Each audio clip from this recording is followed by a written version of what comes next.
ನಮಸ್ಕಾರ, ಶುಭ ಸಂಜೆ ಪ್ರೀತಿಯ ವೀಕ್ಷಕರೆಲ್ಲರಿಗೂ ಸಂಕಲ್ಪ ಸಿದ್ಧಿ ವಿಶೇಷ ಕಾರ್ಯಕ್ರಮಕ್ಕೆ ಆತ್ಮೀಯ ಸ್ವಾಗತ ಹೇಳ್ತಾ ಇರೋದು ನಾನು ಅನುಷಾ.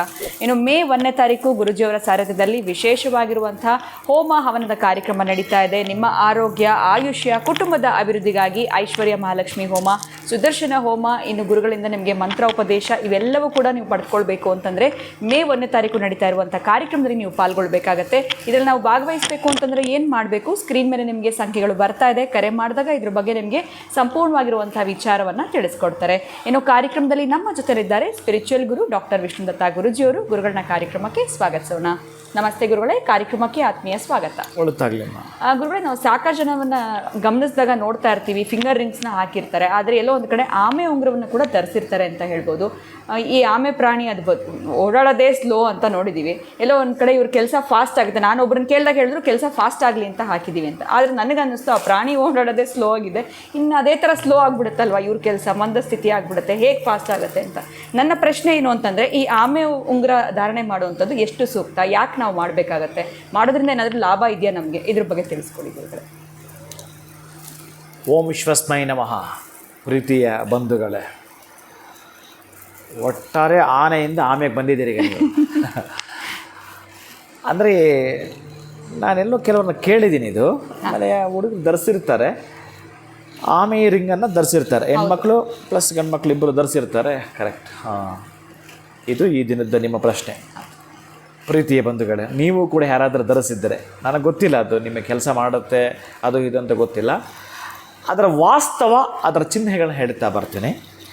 ಏನು ಮೂಲ, ಅದರ ಬಗ್ಗೆ ನಾವು ಸ್ವಲ್ಪ ಇನ್ಡೆಪ್ ಚೆಕ್ ಮಾಡಿದಾಗ ತಿಳ್ಕೊಳ್ಳೋಂಥ ಪ್ರಯತ್ನ, ಒಂದು ಸ್ಕ್ಯಾನ್ ಮಾಡಿದ್ರೆ ಒಬ್ಬ ಡಾಕ್ಟ್ರಿಗೆ ಹೆಂಗೆ ಗೊತ್ತಾಗುತ್ತೆ, ಅವನು ಒಳಗಡೆ ಇರ್ತಕ್ಕಂಥ ಅಷ್ಟು ಕಾರ್ಯಗಳಿಂದ ಗೊತ್ತಾಗುತ್ತಲ್ಲ, ಹಾಗೆ ಆಮೆಯ ಬಗ್ಗೆ ನಾವು ತಿಳಿದುಕೊಳ್ಳೋದಾದರೆ ಎಷ್ಟು ವರ್ಷ ಆಮೆ ಬದುಕಿರುತ್ತೆ ಗೊತ್ತಿದೆಯಾ ತಮಗೇನಾದರೂ?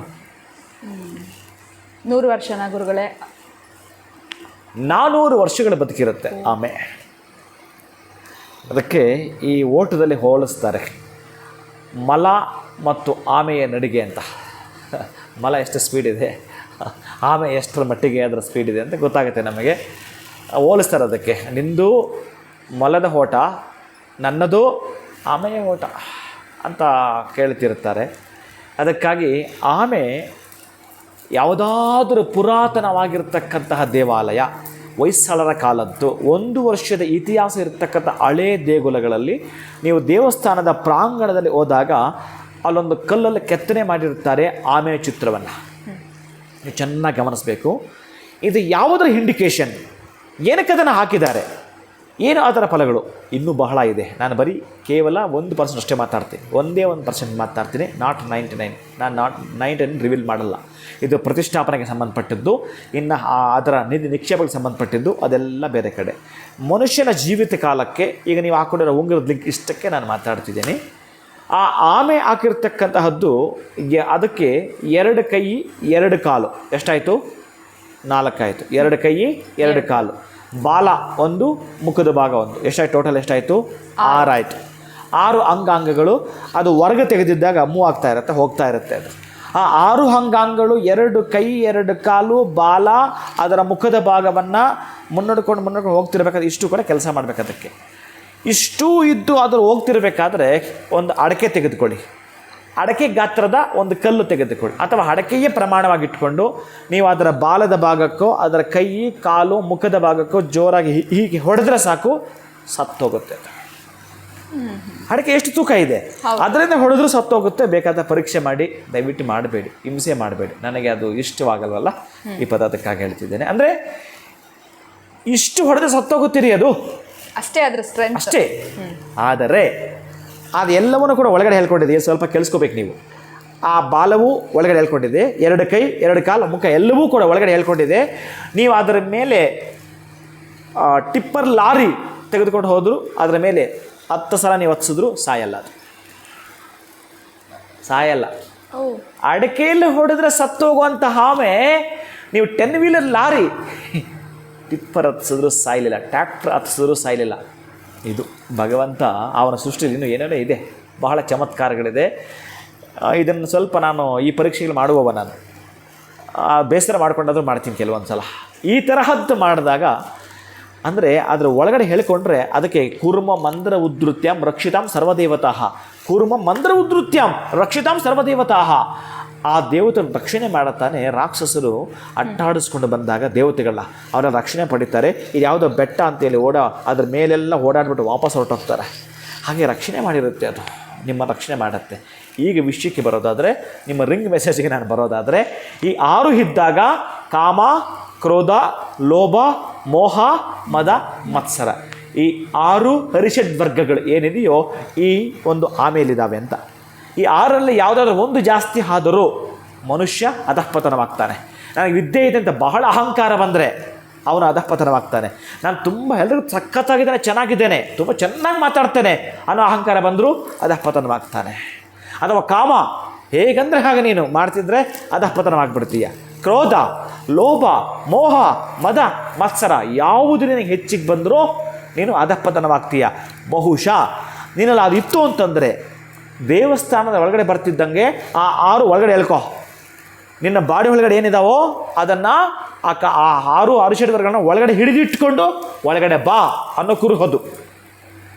ನಾನು ಹೇಗೆ ಒಳಗಡೆ ಹಿಡಿದಿಟ್ಕೊಂಡ್ರೆ ನನ್ನ ಸಾವು ಇರೋದಿಲ್ಲ, ಗಟ್ಟಿರ್ತೀನಿ, ನಾನು ವರ್ಷ ಬದುಕಿರ್ತೀನಿ, ಹಾಗೆ ಯಾವ್ದಾರ ಒಂದು ಸ್ವಲ್ಪ ಚಾಚಿದ್ರೂ ಸಣ್ಣದೊಂದು ಅವಮಾನ ಆದರೂ ಸತ್ತೋಗ್ತೀವಿ. ಅದೇ ಇದು ಸಬ್ಜೆಕ್ಟ್ ಬಹಳ ದೊಡ್ಡದು, ನಾನು ಇಲ್ಲಿಗೆ ನಿಲ್ಲಿಸ್ತೀನಿ. ಬಹಳ ಮುಖ್ಯವಾಗಿರೋಂಥದ್ದು ಇಷ್ಟಕ್ಕೆ ಹೋಲಿಸ್ತಾರೆ. ಅದಕ್ಕೆ ನಿಮ್ಮಲ್ಲಿರ್ತಕ್ಕಂಥ ಆ 6 ವಿಕಾರಗಳನ್ನು ಒಳಗಡೆ ಎಳೆದಿಟ್ಟುಕೊಂಡು ಭಗವಂತನ ಸೇವೆಗೆ ಬಾ. ಆವಾಗ ಅವನ ಅಲಂಕಾರವನ್ನು ನೋಡಿದಾಗ ನಿನ್ನ ಅಹಂಕಾರ ಕಳೆದು ಹೋಗಿಬಿಡುತ್ತೆ. ಅದಕ್ಕಾಗಿಯೇ ಈ ಆಮೇಲೆ ಹಾಕಿರ್ತಾರೆ. ಉಂಗುರಕ್ಕೂ ಪ್ಲಸ್ ಅದಕ್ಕೂ ಸಂಬಂಧವಿಲ್ಲ. ನೀವು ಹಂಗೂ ಸಂಬಂಧವಿದ್ದು ಉಂಗುರವನ್ನು ಹಾಕ್ತೀನಿ ಅನ್ನೋದೇ ಆದರೆ ಮೆಟಲ್ ಬಹಳ ಇಂಪಾರ್ಟೆಂಟ್ ಇಲ್ಲಿ. ಏನು ಅಂತಂದರೆ ನೀವು ಯಾವುದ್ಯಾವುದು ಹಾಕ್ತೀರ ಅದು ಅಲ್ವೇ ಅಲ್ಲ. ಹಾಕಿದರೆ ಕಾಪರ್ ಅಂದರೆ ತಾಮ್ರ ಅಥವಾ ಬೆಳ್ಳಿ, ಇವೆರಡರಲ್ಲಿ ಅಲ್ಲೊಂದು ಸುಮ್ಮನೆ ನೀವು ಯಾವುದು ಹ್ಯಾಂಟಿಕ್ ಪೀಸ್ ಥರನೋ ಅಥವಾ ಬೇರೆ ಡೆಮೋ ಸಿಸ್ಟಮಲ್ಲಿ ಹಾಕ್ಕೋಬಾರ್ದು. ನೀವು ಡೆಮೋ ಹಾಕ್ಕೋಬಾರ್ದು. ನೀವು ಹಾಕಿದ್ರೆ ಒರಿಜಿನಲ್ ಆಗಿ ನಾನು ಹೇಳ್ತಾ ಇದ್ದೀನಿ 399 ಅಥವಾ 400 ಈ ಚಿಹ್ನೆ ಇರಬೇಕು, ಈ ಸಂಖ್ಯೆಗಳಿರಬೇಕು.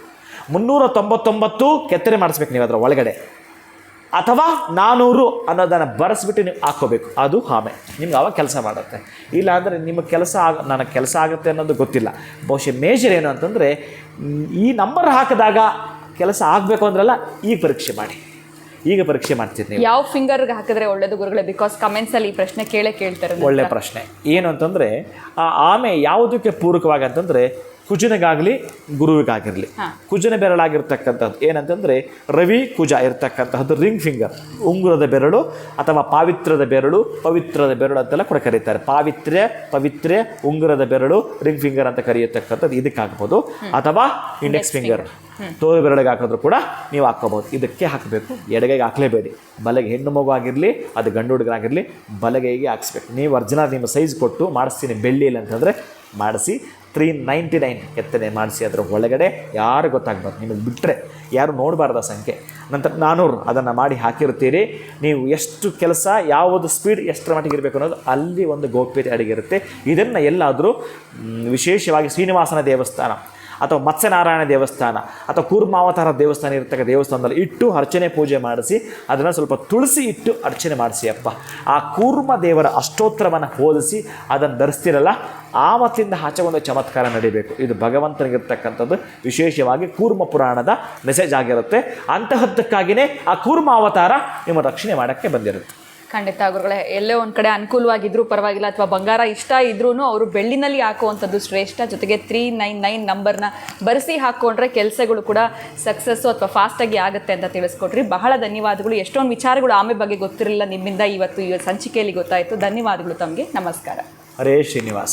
ಗುರುಗಳ ಹೇಳಿದಂಥ ವಿಚಾರ ನನಗಂತೂ ಖಂಡಿತವಾಗ್ಲೂ ಗೊತ್ತಾಗಿರಲಿಲ್ಲ, ಎಲ್ಲವೂ ಕೂಡ ಹೊಸದಾಗೇ ಇತ್ತು. ಇನ್ನು ನೀವು ಕೂಡ ಆಮೆ ಉಂಗುರವನ್ನು ಹಾಕಬೇಕು ಅಂತಂದರೆ ಇಂಡೆಕ್ಸ್ ಫಿಂಗರ್ ಅಥವಾ ರಿಂಗ್ ಫಿಂಗರ್ನ ಸೆಲೆಕ್ಟ್ ಮಾಡ್ಕೊಳ್ಳಿ. ಬೆಳ್ಳಿ ಅಥವಾ ನೀವು ತಾಮ್ರದಲ್ಲಿ ಹಾಕ್ಬೋದು ಅಂತ ಗುರುಗಳು ತಿಳಿಸಿದ್ದಾರೆ. ಇವತ್ತಿನ ವಿಡಿಯೋ ತಮ್ಮೆಲ್ಲರಿಗೂ ಇಷ್ಟ ಆಗಿದೆ ಅಂತ ಭಾವಿಸ್ತಾ ಮತ್ತೊಂದು ಹೊಸ ವಿಚಾರದೊಂದಿಗೆ ಭೇಟಿ ಮಾಡ್ತೀನಿ. ನಮಸ್ಕಾರ.